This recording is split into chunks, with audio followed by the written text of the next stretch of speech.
আমাদের সন্তানরা কান্নাকাটি করে, তাদের পেটে ভাত নাই। এইচএসসি পাশে অনেকেই আছেন নবম গ্রেড তাদেরকে অফার করা হচ্ছে। আমরা স্নাতক পাশ, অনেকেই আছে পোস্ট গ্রাজুয়েশনও শেষ, মাস্টার্স কমপ্লিট, আমরা কেন দশম গ্রেড পাবো না? রাজশাহী প্রাথমিক বিদ্যালয়ের শিক্ষকরা থাকে না।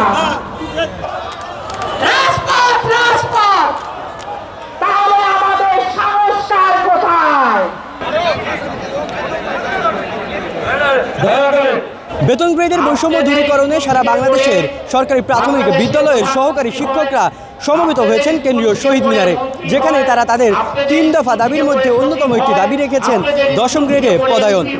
এছাড়াও তাদের আরও কি কি চাহিদা রয়েছে, কেন তারা সমবেত হয়েছেন, কোথায় যাবে তাদের এই দাবি, সেসব বিষয়ই আমরা জানবার চেষ্টা করব তাদের কাছ থেকে। আমাদের প্রধানত 3টি দাবি। প্রথম দাবি হচ্ছে দশম গ্রেড বাস্তবায়ন। আমরা দীর্ঘদিনের দাবি।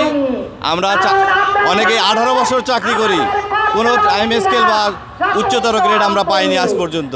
এই 18 বছরের বঞ্চনায় অর্থ মন্ত্রণালয় থেকে চিঠি হয়েছে যে আপনারা আরও 10 বছর পরে পাবেন উচ্চতর গ্রেড। এসব বঞ্চনায় আমরা অনেক ক্ষতিগ্রস্ত হয়েছি প্রাথমিক বিদ্যালয়ের সহকারী শিক্ষকরা। এরপরে আমাদের তৃতীয় দাবি আছে শতভাগ পদোন্নতি।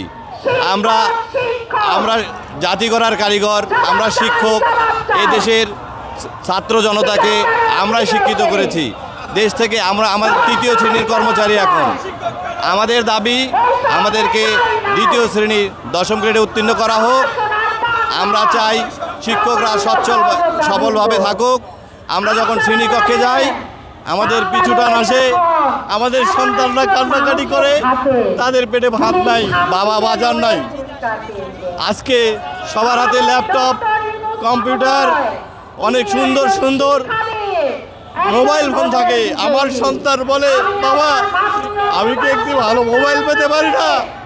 কিন্তু দুঃখের বিষয়, আমি 13তম গ্রেডে চাকরি করি, আমি কোনো মোবাইল কিনে দিতে পারি না, ভালো কোনো মোবাইল দিতে পারি না, ভালো খাবার আমার সন্তানকে দিতে পারি না। রাষ্ট্রের কাছে আমাদের দাবি, আমরা আপনাদেরকে শিক্ষিত করেছি, এই দেশ ও জাতিকে শিক্ষিত করেছি, আমাদের মূল্যায়ন কোথায়? নাকি নীতি নির্ধারক আমলাতন্ত্র চায়? আমরা ছোটবেলায় যাদের শাসন করেছি, তাদের আদর স্নেহ করেছি, বকা দিয়েছি, সেই বকার প্রতিশোধ হিসেবে আমাদেরকে 3য় শ্রেণী রাখতে চায়। তারা তাদের ভালো দিকটা ভুলে যায়। মোনালিসা হেভি ফ্লো 15 পিস প্যাকেটের সাথে 8 পিসের একটি প্যাকেট একদম ফ্রি। আমরা বহুদিন ধরে আমাদের যে দাবি দেওয়া আন্দোলন আমরা চেয়ে আসছি, কিন্তু আমাদের দাবি দেওয়া সম্পূর্ণ পূরণ হচ্ছে না। সম্পূর্ণ পূরণ হয়ে গেলে তো আমরা রাজপথে আসতাম না। যেহেতু পূরণ হচ্ছে না, আমরা বারবার আন্দোলন করার পরও এই জন্য আমরা রাজপথে আসতে বাধ্য হই। আমাদের থাকার কথা স্কুলে, কিন্তু এই আন্দোলন, আমাদের এই দাবি দেওয়া পূরণ না হওয়ার কারণে আমরা বারবার রাজপথে আসি। আমরা এই ঘটনার পুনরাবৃত্তি, আমরা আর যেটা হোক এই পুনরাবৃত্তি আমরা আর চাই না।